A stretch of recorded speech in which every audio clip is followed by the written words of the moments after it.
My father's voice cut through the laughter like a blade. "This is my daughter, the one who never took care of herself." The room erupted in polite chuckles, but every laugh felt like a nail driven into me. My name is Leonie Prescott, and in that moment, surrounded by 200 wedding guests, I was no longer a woman with a life of my own. I was just the punchline of his favorite joke. The ballroom glowed with chandeliers, their golden light spilling across white tablecloths and polished crystal. Around me, conversations hummed with the practiced ease of people who knew they belonged in rooms like this. I sat quietly, hands folded in my lap, a navy dress smoothing over my knees, the single strand of pearls at my throat resting with the weight of memory. My mother's voice lingered in them, her reminder that worth didn't need to glitter to be real.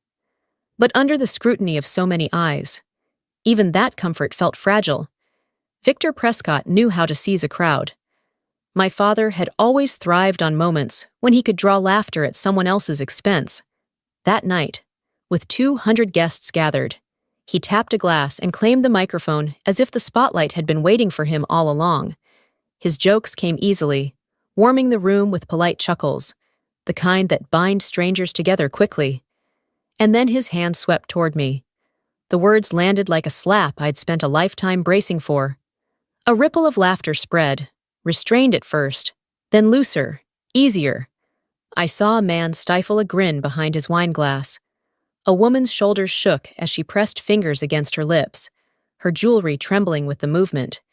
Even a few of the Hastings relatives, our new in-laws, allowed themselves small, complicit smiles. In that instant, the glittering hall blurred into something far more familiar. An old parking lot under the weight of Sunday heat. The sting of my father's hand tightening around my arm as he tested the flesh like produce at a market, his voice loud enough for others to hear. "Feels heavier than the good book itself." Men laughed, women looked away, and I had stood frozen, learning how humiliation travels best in public air. Now, decades later, the same lesson echoed. Only this time, it wasn't a handful of neighbors. It was an entire ballroom, and I sat in the middle of it, steady on the outside, while the wound that had shaped my life split open again under the applause of laughter.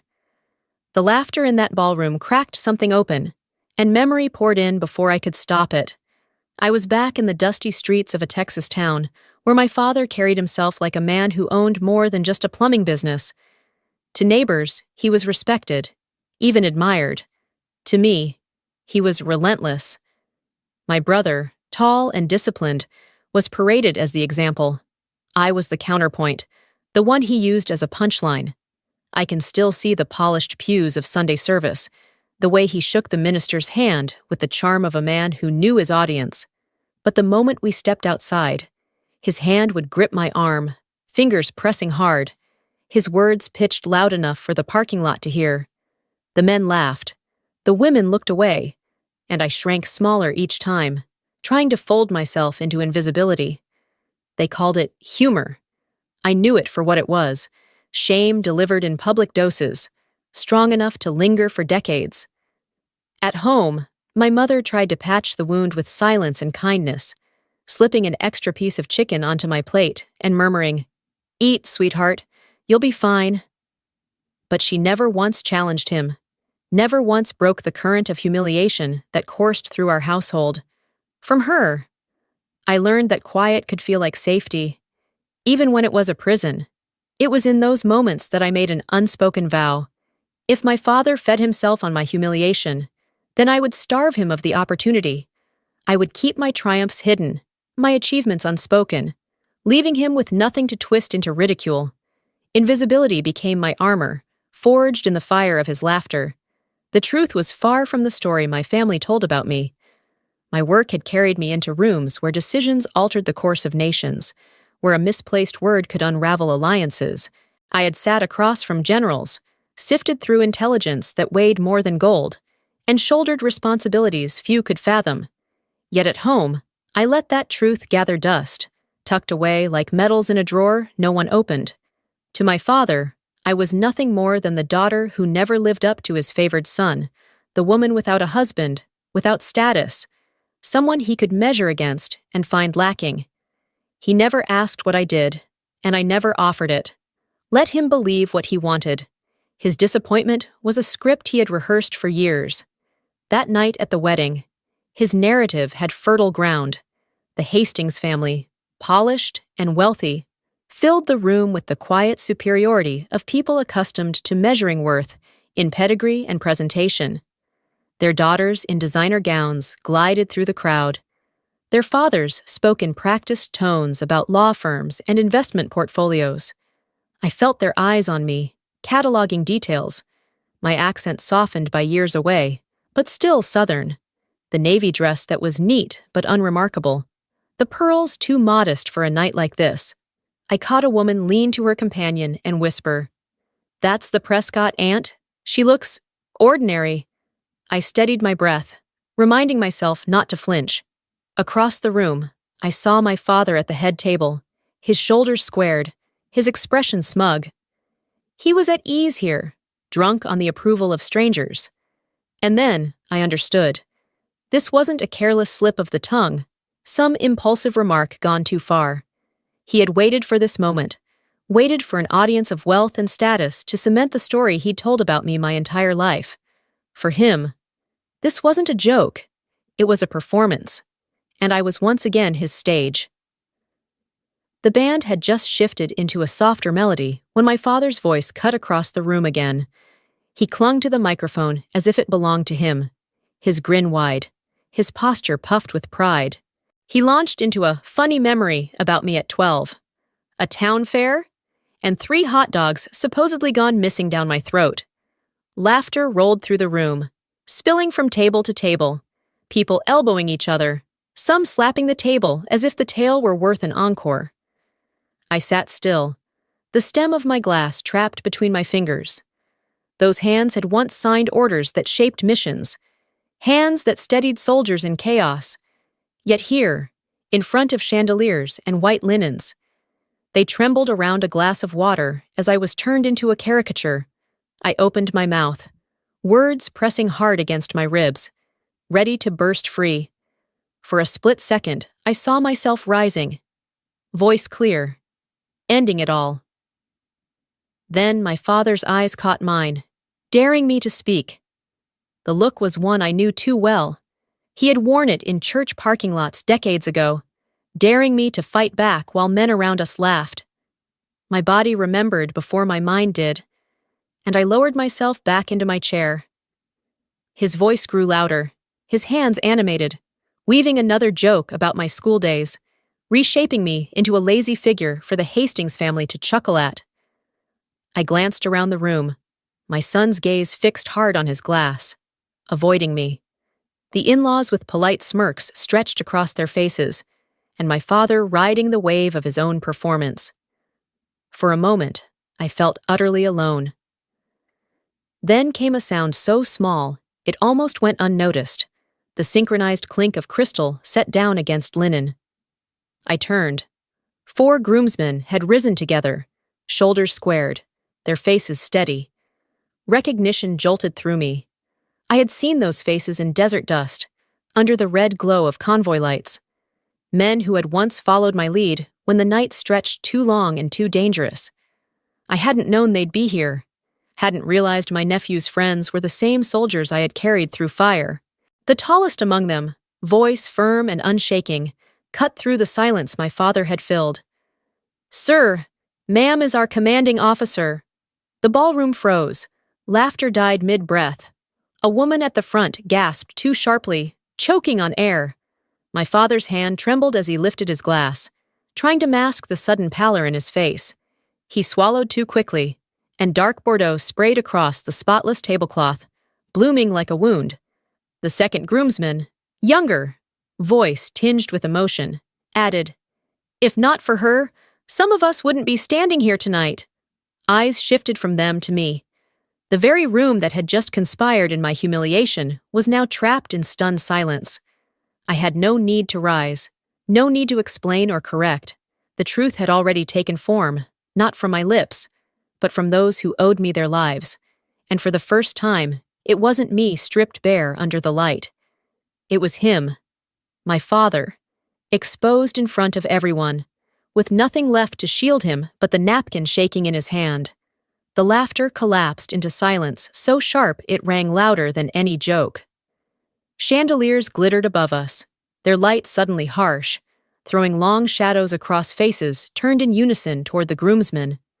One of them, a scar tracing faintly along his temple, spoke with a calm that cut deeper than anger. "Ma'am isn't just an officer. She saved our convoy in Helmand.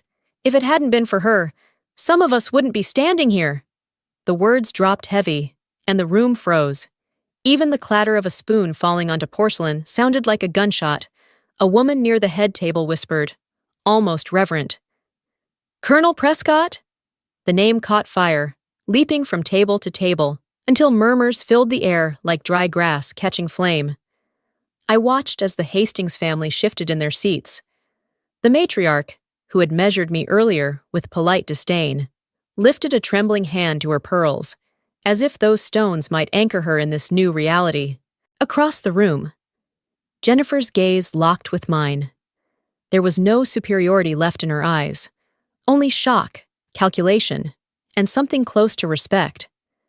She had realized what the rest of the room was only beginning to grasp.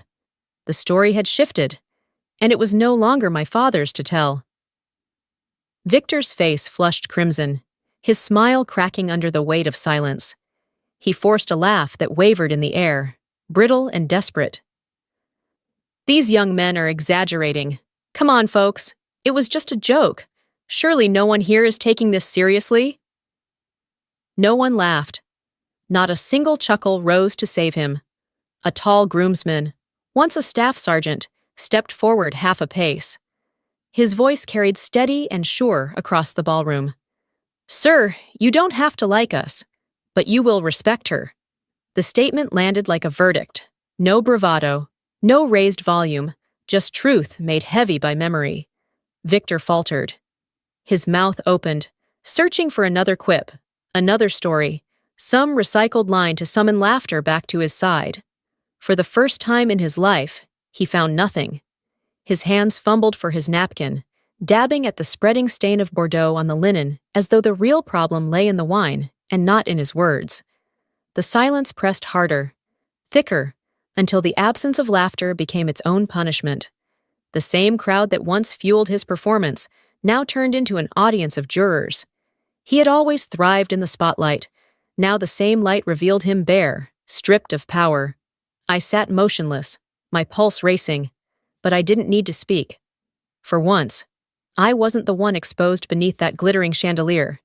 It was him, my father, finally laid bare under the brilliance he had always believed belonged to him.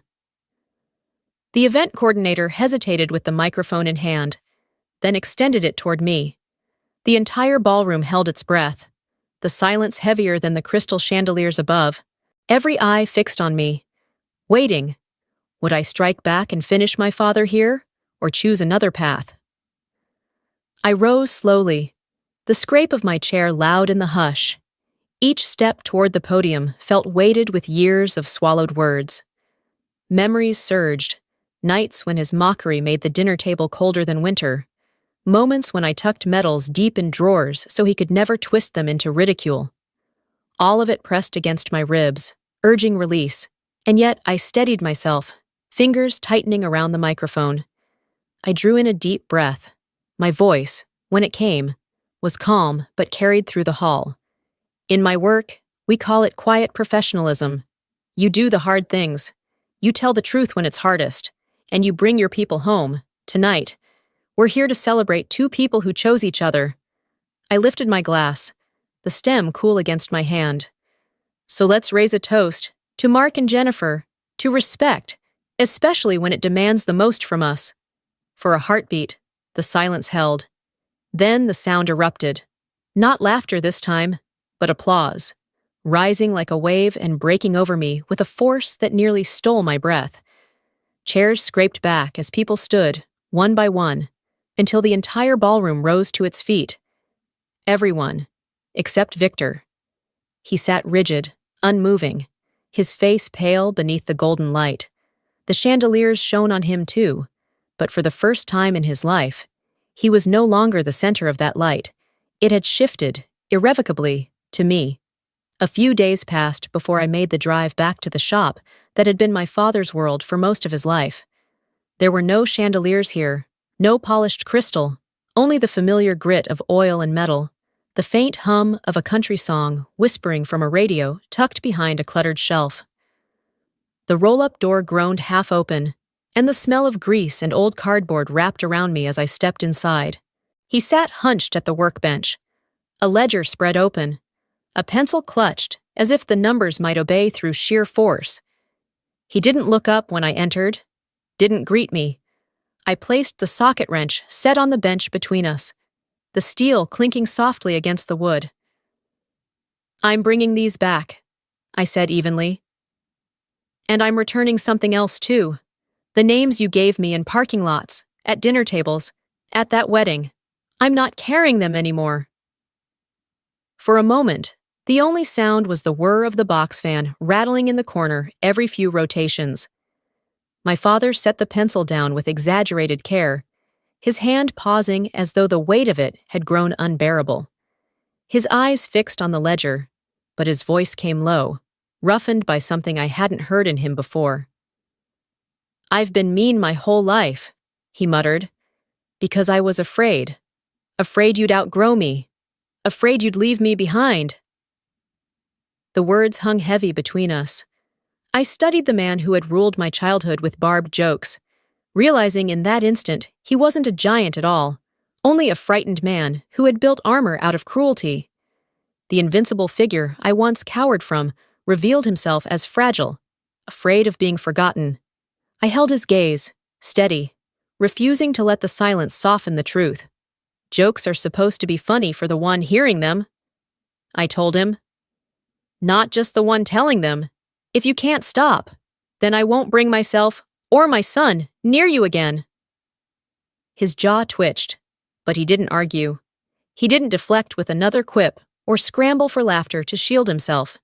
He simply sat there, eyes clouded, lips pressed tight, while the radio carried on softly with a song about loss and roads gone wrong.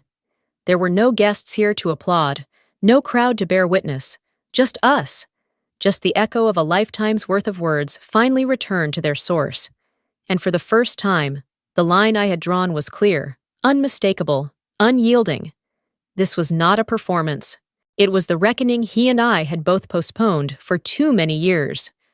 The workshop smelled of gasoline and dust, but for me, the air felt sharper, cleaner.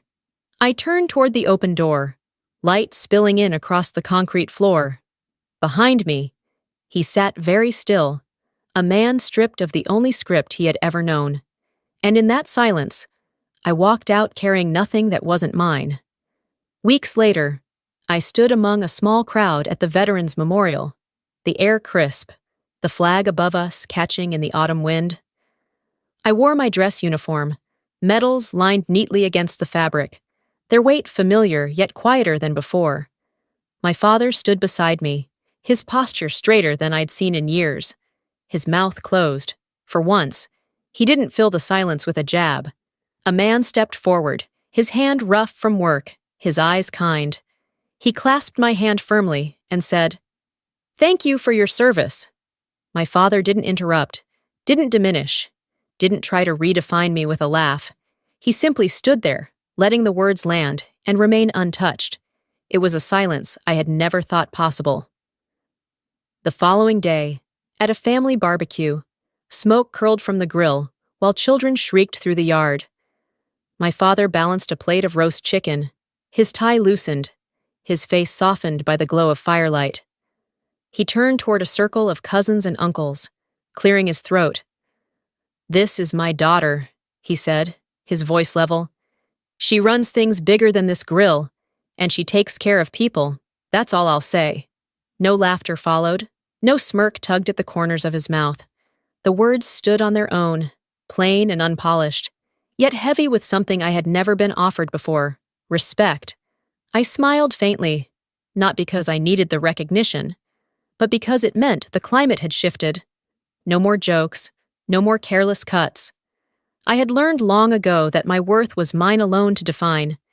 But now, at last, the air between us carried something different. Belated, fragile, but real. And that was victory enough. That was victory enough. That was victory enough. That was victory enough. That was victory enough. That was victory enough. That was victory enough. That was victory enough. That was victory enough. That was victory enough. That was victory enough. That was victory enough.